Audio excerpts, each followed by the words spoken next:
So some people ask me what kind of setup I use, which I never bothered to say because I didn't think it was really all that much of a mystery. But as you can see here, I have a, GoPro, one of those little cameras that you stick on your head, and I have the tripod for it, and it's on top of a bunch of video game boxes and in front of a desk. This is some high quality, professional level YouTube stuff right here. This is where the money is made. The only thing that changes is that, as you can see, this is actually a hotel room. That's because I'm a government contractor and end up just living out of hotel rooms a lot. Like you can see in the videos that I use different desks, and that's because they just put me in different places. So it makes it kind of that can be kind of tricky. But yeah, this is where the magic happens. And get in there, yes. Okay, and you have to get the angle right. That's the other hard part. So, Belle Beast Hunter, and more broadly speaking, Zenescope as a whole. So, I remember the old Grimm Fairy Tale and Zenescope books from back when I started first reading comics. I remember thinking, my teenage self, going into the comic book store and just thinking they looked really silly. It's like, what if we took these fairy tale characters and just put them in, ridiculous costumes and had them go on weird science fiction adventures? It seemed like it was some kind of weird fetish thing, but without the actual fetish, because it's not like there's adult situations or nudity in these. They just are wearing outlandish costumes. And actually, this was the first one that caught my eye, because, for one, this costume was just really weird to me. Like, it doesn't really make any sense. It's kind of got a steampunk thing going on with this thing on her hat, but it's not really steampunk. And in fact, there isn't really a consistent theme to it at all. It's not really Victorian era stuff. So what is going on here? So I saw that, and it just sort of, like, that kind of made my brain hurt. And then what made my brain crack in half was when I saw the writer, Chuck Dixon. I was like, yeah, that Chuck Dixon. So I just kind of couldn't believe it. And so the way that Zenescope does their stuff, it's all in miniseries. Like, I'm actually not really sure why they even bother to put out single issues, because it's all made for the trade. And so it's issue 6 of 6. And I knew going into it that I wasn't going to understand most of the plot, and sure enough, I didn't. The other annoying thing is she doesn't even wear that costume throughout this series. So it's kind of like they made this costume and they're almost sort of embarrassed by it, even for Zenescope, because it's not that I'm against ridiculous, revealing, impractical outfits. I mean, I love that in superheroines, but there has to be sort of a theme to it. There has to be sort of an idea to it. Like this one, Robin Hood, you can see that even though, yes, it's ridiculous and impractical, you also get immediately what they're going for. It's, what if the Arrow from, the TV show Arrow, what if he was a chick and wore revealing, like, camo? It's like, you can see immediately what they're going for, whereas with this, I don't get it. But anyway, so this came out in late December, and the main reason I picked it up, one was because of just how, like I said, there were so many paradoxes just on the cover alone that I just couldn't figure it out. But the other one was I was thinking, like, I always wrote this stuff off. I just thought this was just, like, low-grade pulp, kind of trashy stuff. But now, 12 years later, I'm thinking, what if this kind of low-grade, trashy stuff is the stuff that is going to be the last refuge for anti-SJW books and stories? I mean, you see people like John Delarose and other people associated with Superversive Fiction Press talking about the pulp revolution, which is just going back to these sort of old-school kind of adventure stories.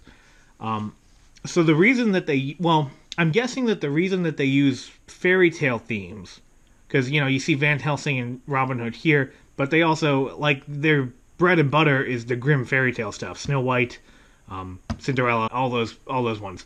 And I'm guessing the reason they use it is because this stuff is public domain, and there's already, because of what Disney has done, there's already an inbuilt emotional connection to the intellectual. So it just makes it easier. You don't have to think as hard about what, there's already some brand recognition there.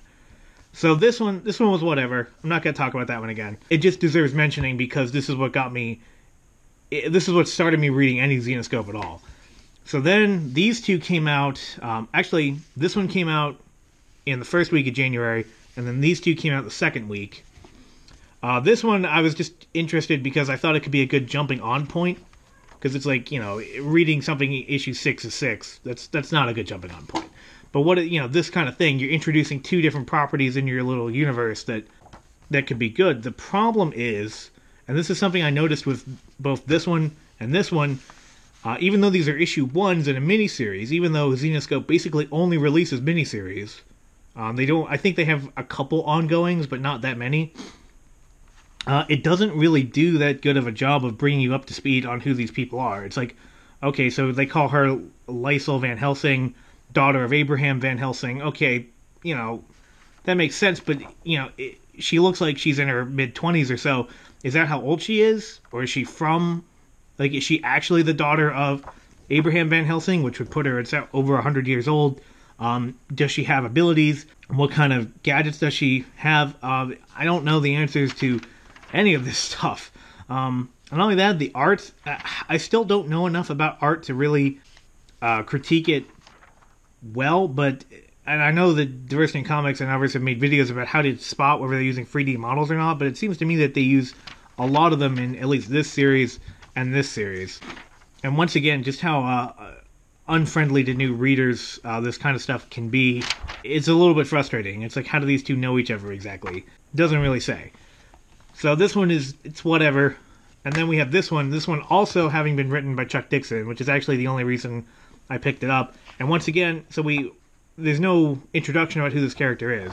Although this shot right here is really cool. Artist is Julius Abrera. I thought the art in this one was better than the other one I just showed you, but it's still kind of annoying because, once again, there's no blurb here that says who this is. Like, is this the actual, like, Robin of Locksley, you know, Sheriff of Nottingham, Fire Tuck, Merry Men? Is this actually supposed to be that character, or does she just call herself Robin Hood? Like, is that her real name? Why does she have this cable thing going on where she's got the scar across her eye and it's glowing? None of the questions to these are answered. I mean, yes, if I was joining in the middle of an ongoing, I guess I could see why, but, I mean, of an issue 1, you'd figure that they would hope that this is some kind of jumping on point, but it's not very friendly at all. I mean, it's not that I can't follow what's going on. I just wish there was a little bit more explanation as to who this person is, because I don't really know. So then that brings us to Belle Beast Hunter, which came out last week. I thought this one was much better, which, you know, kind of sucks because this one was written by Chuck Dixon, so I was hoping that one would be better. I mean, we'll follow the story as it goes along. This is written by Dave Franchini and art by Bong Dazo, and this one's actually pretty good. There were several different covers for this. I'm not sure how all this is going to come through on the GoPro. I got the one that looked the most like a usual comic book cover. So this one is a little bit unique because this is a new series that they're doing. They've never had this character before, so they actually give a little bit of a blurb here explaining kind of what she is. It's a little bit surprising to me that they can use the term Belle, because I would have thought Disney had that trademarked. Like, the story Beauty and the Beast, which was related to us by the Grimm Fairy Tales, obviously that's public domain, but it's called, like, Beauty and the Beast. It's a French story, so in that story, the characters are literally called Beauty and Beast, which obviously in French, Beauty is Belle, so that's why she was named Belle in the Disney version. But I'm just a little bit surprised that they were able to use that. This is actually a pretty solid first issue. We see Belle here. It turns out that she's a monster hunter, which, okay. And her costume, you know, it's kind of ridiculous, but it's not as revealing as some of the other ones that I've seen from them. I don't know how to feel about that, honestly. She's got all this equipment. We don't know what all of it does, but it turns out that this mask that she has is able to open an interdimensional dimension where she sends these beasts after she kills them, whatever. And she's talking to this person who it turns out is basically her handler, who's named, of course, Candlestick.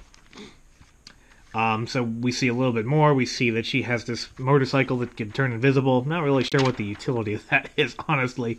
And then we see her origin, which is that her mother was part of this kind of secret society of monster hunters, and her handler, Candlestick, was also her mother's partner.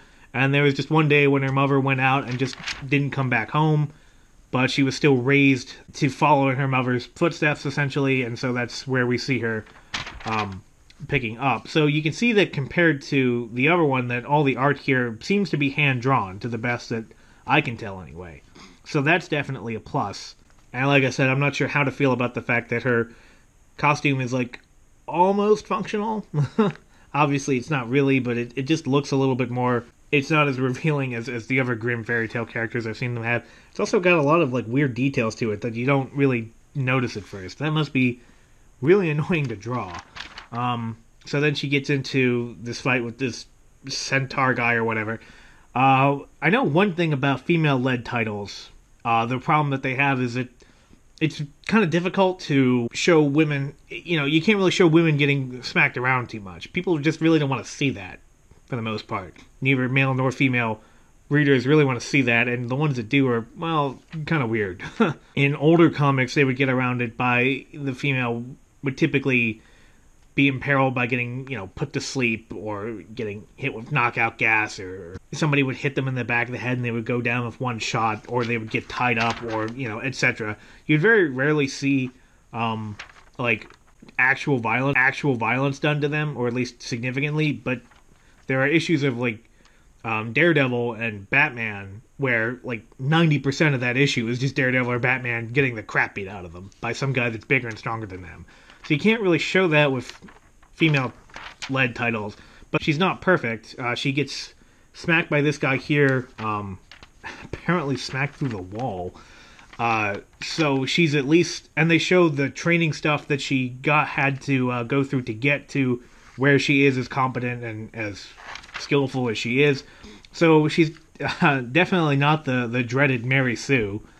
You know, we see that she's had to really work up to get to where she is. And she's defeats him not by being stronger or being, you know, just better than him, but she defeats him using intelligence rather than sheer force. So I will say that this is kind of weird. I'm just going to show the whole comic, I guess. Basically, we see her origin. We see her being mentored by this Candlestick guy. Is that supposed to be a reference to Daredevil? I mean, I realize it's a reference to Beauty and the Beast, but calling him Stick? I don't know. Whatever. Like, we see her normal status quo, and then the end of this issue is that status quo being completely taken away. You know, we see her handler, Candlestick, apparently dying. We see that her headquarters or whatever it is gets completely trashed by this Kraken thing. So that is kind of weird that they spend all issue setting up this backstory, and then the end of it, they just take it all away in their first issue. It's also sort of interesting to look at the previews that they've got. So we see, okay, that's the next issue of that. I just showed you both of these. But then we've got other stuff here, like that. I don't know what that is. Is that even the Grimm fairy tale stuff? I don't know. And then this is sort of what kind of throws me off of this whole Grimm fairy tales thing. They say it's an ongoing, and it says it's starring Sky, Guardian of the Nexus. It's like, what does that have to do with Grimm fairy tales? I don't... Which of these is supposed to be Sky? What is that a reference to? I don't know. Like, I guess that's who we're supposed to root for, because she's got kind of like an evil smirk on her face, but I don't know. So that's just weird. We've got this one, which... A Zenescope book that shows two men on the cover. That's really strange. We've got... That might actually be kind of cool. Believe it or not. But... one shot that... What is with this whole thing of turning Captain Hook into, like, a badass? Like, the show Once Upon a Time did that, too. And I don't get it. This, I don't know what this is, but this looks pretty cool. At least the cover of it does. The Dance of the Dead by... Well, I don't know who these people are. Something. I don't know how to pronounce that. But, so this might actually be kind of cool. I don't know. And then We get this right here, Lily Simon's, yeah, Robin Hood. Oh, it's a short. Okay. This is on the back of, I mean, these didn't come out that far apart from each other. There's only like 3 weeks in between it, but they are really big on that. So yeah, the one thing that I wish this had done, the one thing that would have really made it like a genuine answer to SJW stuff, and I realize the Zenescope has been around, like I said, for at least 12 years, probably longer than that. Fairy tales are very primal. They're very like fundamental to human nature.